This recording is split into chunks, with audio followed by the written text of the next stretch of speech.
Hey girl, hey, and happy Wednesday. If you don't know me, I am Olivia Denton Thomas, the brand counselor, helping you go from hustling to wholeness with brand strategy. And I'm excited to be here. So, this is one of my favorite topics. Um, it's about growth. It's always about growth in the long run, right? When I'm talking about something, because I think we don't think about the personal aspects of business and how we show up kind of like nearly enough. Um, we often think about it from the perspective of like, what the business actually does instead of who we are. And even just kind of like what we have to do showing up for the work instead of what we have to do showing up for ourselves. So I just wanted to have a quick chat about how to pretty much show up for yourself while things are changing around you in the work. So oftentimes when your vision grows, like you are not actually the person who can do it. You have a vision in mind that it's for you, but it's for a version of you that you might not have grown into yet, right? So you might have to change your perspective on how things are done. You might have to change your perspective on who you are in general, right? You might have to practice being somebody new. Yeah, like and that's the thing. The thing we are is our habits. We're made of the things that we do over and over again, right? Because our brains like routine, our bodies like routine. So if we're putting ourselves in a new position that's not like what we previously were doing, there might be resistance. Oftentimes, the resistance that we feel isn't really from the people outside of us, because people outside of us and situations outside of us are actually going to do whatever they're going to do, right? That's never really the point. Is there a crack in my glasses? That's never really the point. The point is, how do you respond to the situations, the people, the adversity? Because growing this thing, whatever this thing is going to come with some form of adversity, and your mind has to actually be able to say like, well, no, even though even though this thing looks like it's the truth, even though this other thing looks like it's like bigger and more real than the thing that I'm creating, you still have to kind of move in a way where what you're creating is real. So last week I talked about brand strategy being fantasy and not fiction, right? So this is almost related to that, because when you're building something that is in your mind, something that you know exists, and you know it exists in a reality that probably no one else can really experience, right? Because obviously your mind can't really tell the difference in a lot of ways between things that are real and things that are imagined, which is why you have to be careful of how you think, right? You have to be very careful of like the ways you repeat things to yourself, the ways you process things. Like, in a weird way, the body can't tell the difference between fear and excitement, right? So you have to tell yourself, like, man, I'm excited. You have to tell yourself, like, what's actually going on in your body. So that's the same way. Your body can't really tell the difference between like what you are kind of like thinking negatively and what you're thinking positively. So if you're moving with the fantasy of creating your business, if you're moving with world building, I was talking to someone about world building this week, and I'm always talking about world building just because that's really, oh, excuse me, that's really what brand strategy is. You're creating a world and you're bringing people into it, right? um and one of the things that I was saying is, I'm walking in the world, I'm walking in that world that I'm creating already, as if it already exists. And you have to do that, because You're inviting people into a place, and how can you invite people into a place that doesn't exist? So you have to grow as well, which means you might need to create new habits of how you take care of yourself. You have to create new habits of who is around you, who can influence you, right? Like all of these things actually very much impact what is possible for you moving forward. Like the brand strategy is one thing, and I love the work that I do. And the work that I do it in a way where it's almost like foundational to helping you see that there is another possibility, there's another like way to grow, right? Um, but after it's on paper,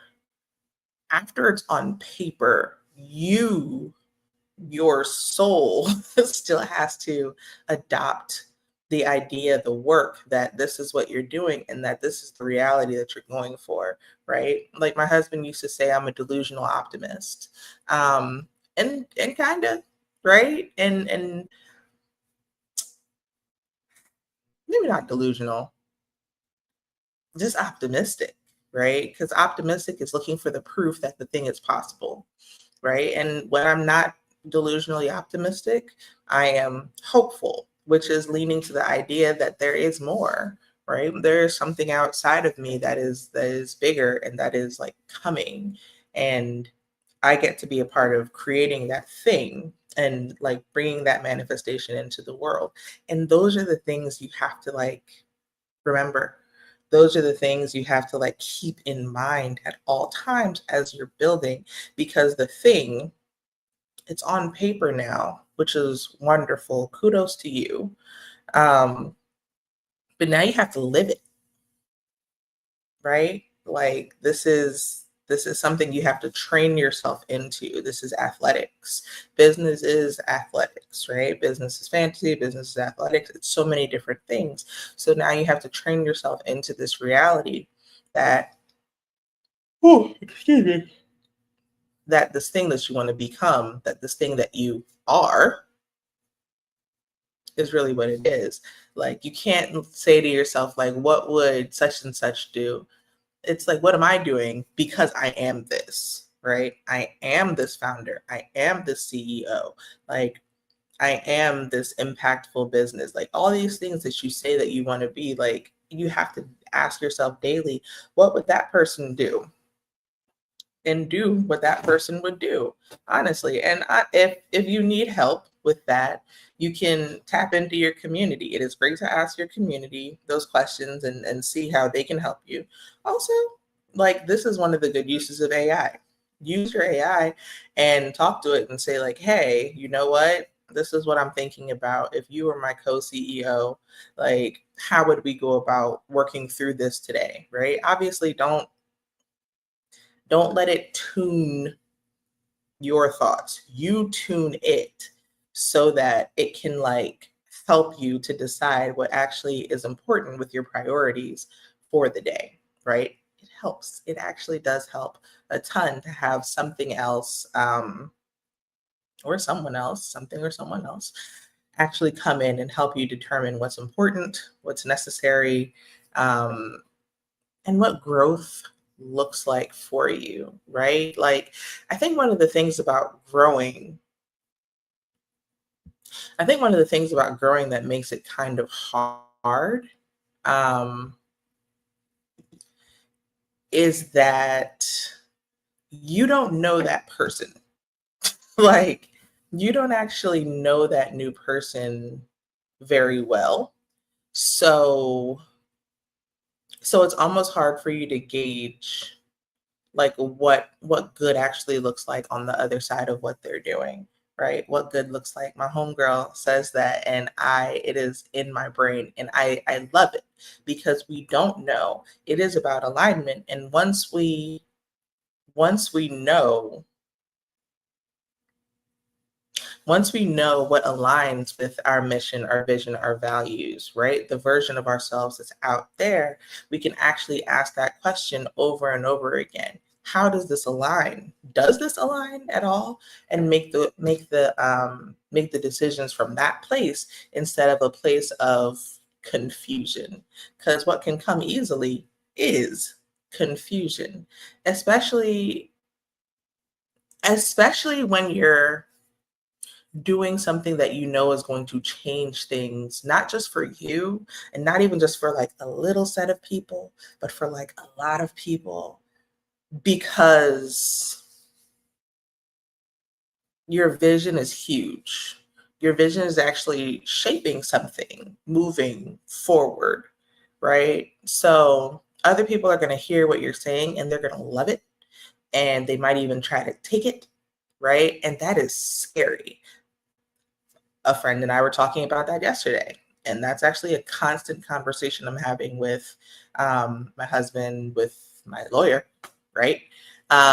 Because it's a reality sometimes also that there's opportunity if you are not capitalizing on the thing that you are saying that you want to do, right? If the intellectual property is not out there and claimed and at least repeated enough that people can credit it to you, they're going to be like, oh man, we can take this, right?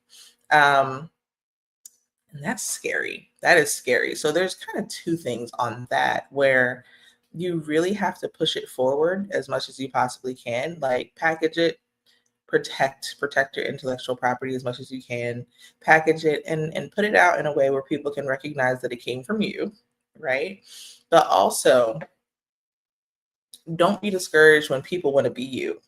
Like don't be discouraged when people want to be you, and don't be discouraged when people have like resources to be you faster than you can be you, right? Because as much as they have the resources to be you, they don't have the consistency or the real intellectual property to do it with consistency so that it grows with them, right? Like you have to grow in courage as you are putting things out into the world because it's real, it's hard. There are people who are competing with you that you've never met before, right? There are people that are competing with you who are looking for the next opportunity to say, oh, this is the thing, that is my thing. We see it all the time. So you do have to fortify yourself against the potential of that. Like it is scary, right? You kind of have to break out of survival mode. So one of the things we tend to be is survivalists, which means we're going to do whatever it takes to just be okay. One of the things about growth is it's not about just being okay, it's about thriving.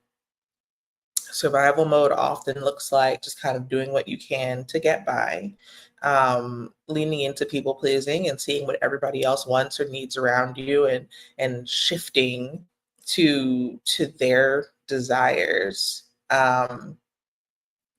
It means protecting yourself so you don't take action.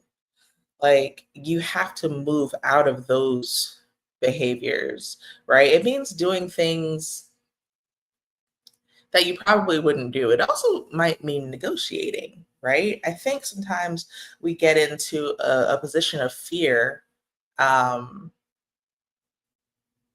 and we almost take what people give us. And or we see something and we're like, we can't take that opportunity because it's not something we can actually do right now, but we don't ask, right? When we're just surviving, we're only thinking about what we have the resources to do within ourselves only. But you can actually like maneuver with people, with yourself, in order to have like better results, right? Like you are worthy of the ask, right? You can ask, you can figure out what's what so everybody can be well moving forward, right? Like I think sometimes we think we're robbing people when we ask them to support us. Um, but we're not, because if we're doing that, like they likely will get something in return, um, by supporting you, right? And you don't really like, and it can be so many different things. But you are worthy of support. You're so worthy of support that, when you allow people to actually get in there and do something to help you, you are helping them, which is amazing, right? So allow yourself to be helped. Get out of survival mode. Stop sabotaging yourself, right?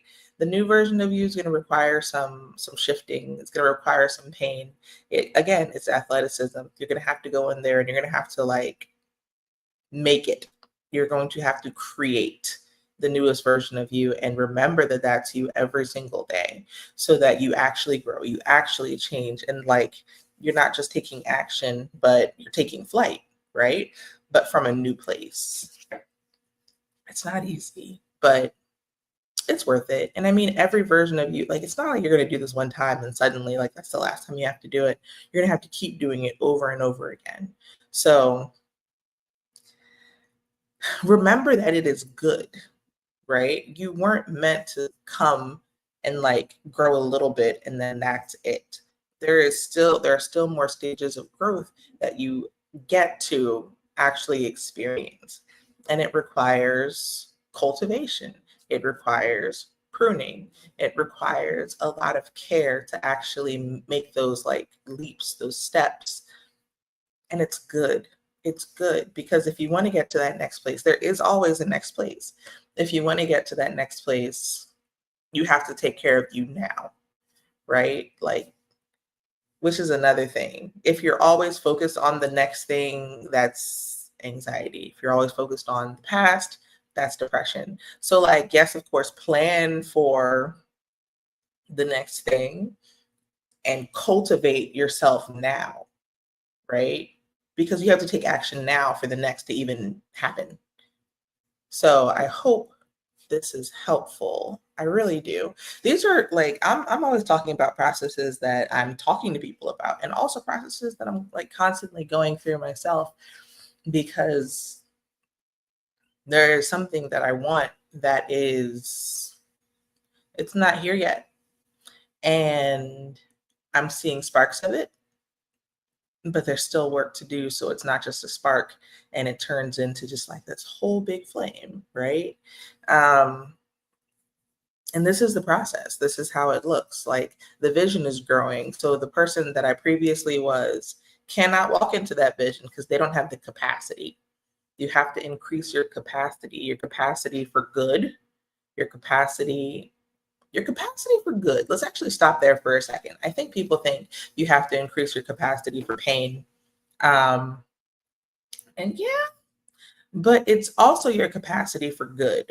Like, if you don't recognize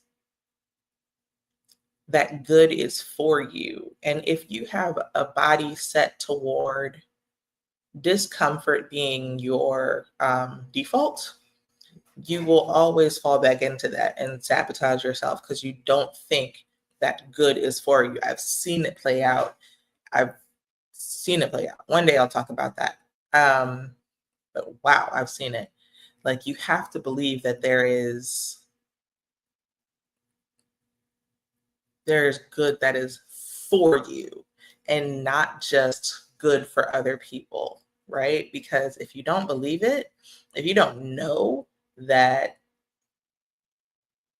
you are supposed to have like good experiences, you will always make yourself subconsciously make yourself have bad experiences, and you won't like put up boundaries to make sure that the wrong things don't come in.